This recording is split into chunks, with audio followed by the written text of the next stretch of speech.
Apa hukumnya menginvestasikan dana haji oleh pemerintah, sedangkan kita menabung untuk berhaji, tapi uangnya diinvestasikan oleh pemerintah untuk infrastruktur? Yang kedua, Buya. Assalamualaikum, Buya. Mohon maaf sebelum satu-satu saya tidak bisa mengingatnya. Iya. Baik, masalah dana haji diinvestasikan oleh pemerintah. Saya tidak ngerti tentang keuangan negara. Saya tidak ngerti tentang keuangan negara. Selama ini pajak yang dipaksa dari rakyat untuk apa, saya juga nggak ngerti. Mohon maaf, saya tidak ngerti urusan keuangan negara. Selama ini kan pajak juga berjalan ya. Apakah masih butuh dengan dananya orang-orang yang mau haji? Tanyakan kepada Pak Presiden atau Pak siapa bagian Menteri Keuangan, saya tidak ngerti. Sebab selama ini kayaknya orang tetap dipotong pajak juga. Ibu bayar pajak enggak? Bayar pajak ya. Dan bayar pajak, enggak tahu. Kalau masih dana kekurangan dana, negara kurang dana, nggak ngerti. Saya aja nggak ngerti. Saya nggak pernah jadi presiden dan belum pernah cita-cita jadi presiden. Jadi masalah-masalah seperti itu. Jadi gini loh kaidahnya di dalam negara. Saya bicarakan negara ideal. Negara ideal. Negara ideal adalah negara yang memang diterapkan di situ adalah keadilan dan kebenaran. Syariat Islam. Kalau sudah ada dana seperti haji itu, kalau diserahkan kepada negara, itu ada dua model.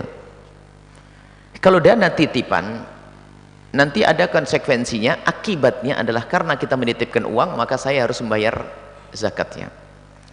Tapi kalau akadnya sudah saya bayarkan, dan ini memang kita mendengar, saya sudah nggak ngerti aturan duit itu bagaimana.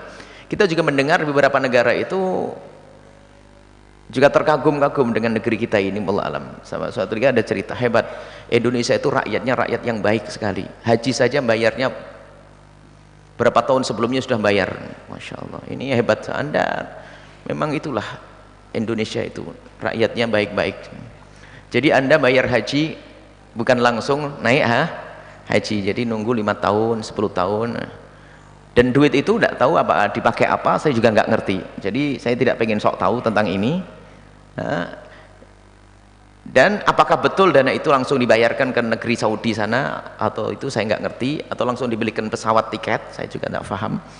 Saya perlu kejujuran saja. Lalu sekarang mau diutik lagi dana rakyat untuk misalnya dana rakyat, dana umat yang mau naik haji kemudian akan digunakan untuk program-program investasi negara atau apa, saya juga nggak ngerti. Tapi saya akan bicara tentang hukum begini.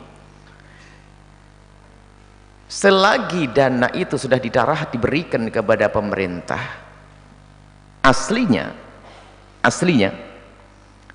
yang jelas pemerintah harus memberangkatkan karena kita semua membayarnya. Nggak penting setelah itu apakah uang itu, ya kan? Kalau kita sudah bayarkan, kalau kita sudah membayar, hukum seperti itu.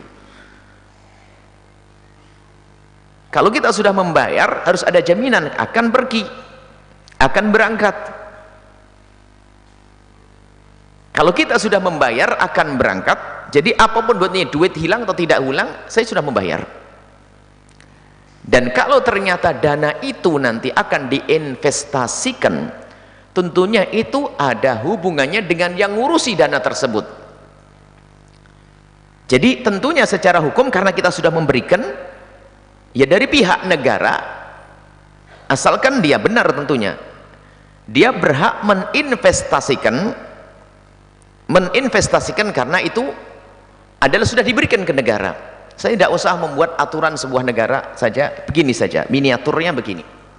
Uang yang sudah Anda berikan kepada saya, Anda mau kemana? Saya mau pergi ke Jawa Timur, rombongan ini, baik, selesai. Baik, lalu Anda membayar kepada kami. Setelah itu duit ini saya belikan apa saja terserah. Yang penting tanggal 20 Agustus Anda harus berangkat ke Jawa Timur, selesai. Itu kaidahnya. Artinya semacam ini. Maka di sini perlu kejujuran. Perlu kejujuran. Mau diinvestasikan, apalagi diinvestasikan sesuatu yang bermanfaat umat. Tentunya di sini harus investasi yang syar'i, jangan ada riba di dalamnya. Kemudian harus untuk kesejahteraan umat.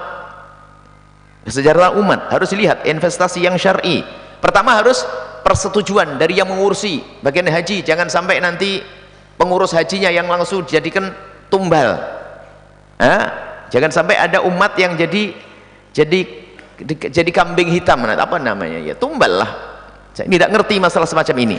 Tapi secara hukum adalah boleh-boleh saja diinvestasikan di dalam hal yang positif, karena itu duit sudah diterima oleh negara, dan negara tentunya punya jaminan dong, karena negara itu punya semuanya.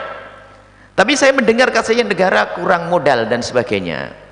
Baik, kalau itu memang kadang-kadang kalau urusan begitu saya juga nggak ngerti utang negara, utang piutang ke negara saya tidak ngerti caranya. Saya kalau ngerti utang, saya utang ini saya ngerti, utang negara dan sebagainya. Negara Indonesia itu kaya, negara Indonesia negara besar, negara Indonesia itu memang kaya ya. Ada yang nambah kaya utang, saya tidak ngurusi masalah itu.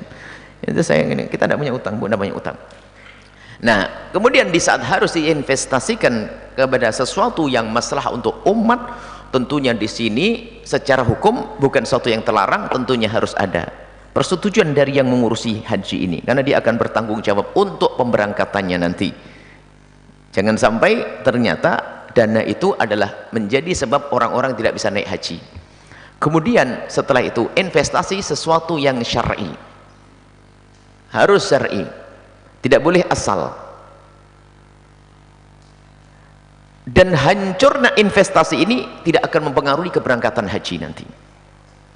Ini harus, kalau seandainya investasi ini gagal, tidak ada hubungannya dengan kegagalan haji, karena ini dana sudah ditampung oleh pemerintah, dan mestinya yang namanya negara ini akan menjamin ketentraman umat ini, bangsa ini.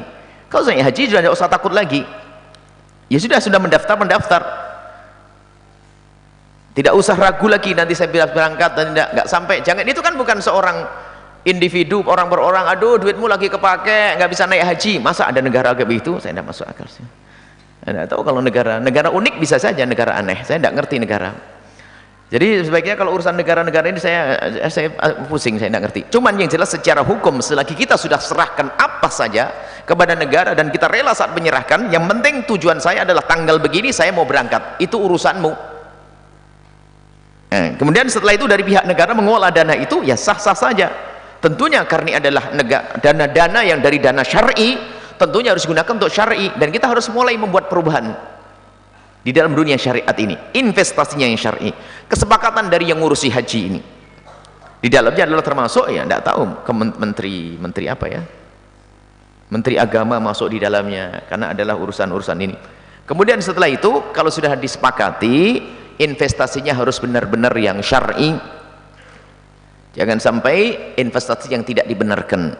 Kemudian manfaatnya benar-benar akan berguna untuk umat. Kalau kasusnya seperti itu hal yang baik, hal yang baik kalau kisahnya semacam itu direstui dari yang bertanggung jawab, dan itu pun setelah didiskusikan dan sudah memastikan bahasanya ini tidak akan mengganggu perjalanan haji mereka.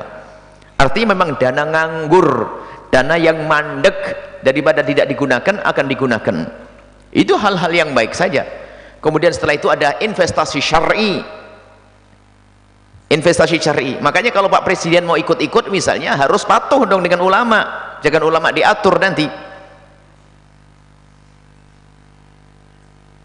Ini kemudian setelah itu manfaatnya ini benar-benar akan terlihat untuk umat, bukan untuk sesuatu yang tidak jelas. Misalnya ya kalau memang untuk membuat untuk kesejahteraan umat ini, ya sifatnya apa, memberdayakan usaha-usaha rakyat kecil, atau mungkin untuk membangun rumah sakit di wilayah-wilayah yang sangat membutuhkannya, itu hal-hal yang baik saja, hal yang sangat terpuji. Cuman yaitu tidak boleh negara melakukan itu semua dengan sepihak atau tanpa musyawarah, tapi main perintah saja hanya karena seorang penguasa, maka itu diktator. Khawatir nanti tidak jalankan dengan syariat. Kita tetap mendoakan semoga Pak Presiden diberi oleh Allah bimbingan, itu doa sehingga apa yang beliau ambil dari langkah-langkahnya semakin dekat dengan syariat Nabi SAW, karena beliau adalah juga umat Nabi Muhammad. Tidak ada bagi kita kecuali mendoakan, karena sudah menjadi presiden dan ngurusi umat, ngurusi rakyat, semoga Allah memberikan petunjuk dan bimbingan kepada beliau, dan pengikut-pengikutnya pun juga demikian. Dan semoga Allah memberikan hidayah kepada siapapun yang jauh dari umat Islam, apalagi membenci umat Islam, Apalagi yang tidak senang dengan umat Islam, semoga Allah berikan hidayah kepada mereka semuanya. Nah, itu.